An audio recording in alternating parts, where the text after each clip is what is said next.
เดี๋ยวแบมจะเคาะตรงนี้ด้วยพี่นัทเคาะแล้วใช่ไหมคะเดี๋ยวพี่จะไปเคาะวนสี่อ๋อต้องเคาะเยอะ4 ที่เลยเหรอเมื่อกี้พี่นัทเขาเคาะตรงนี้แล้วนะคะอันใหญ่มากแล้วก็เดี๋ยวไปเคาะตรงนู้นต่อโอ้เขามีตั้งหลายอันขอให้ดังกังวานไปไกลด้วยค่ะ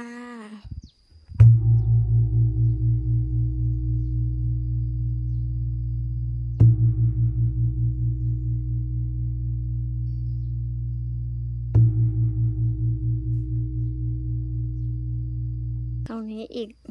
1 อันนะคะมีทั้งหมด4 ทิศค่ะด้วย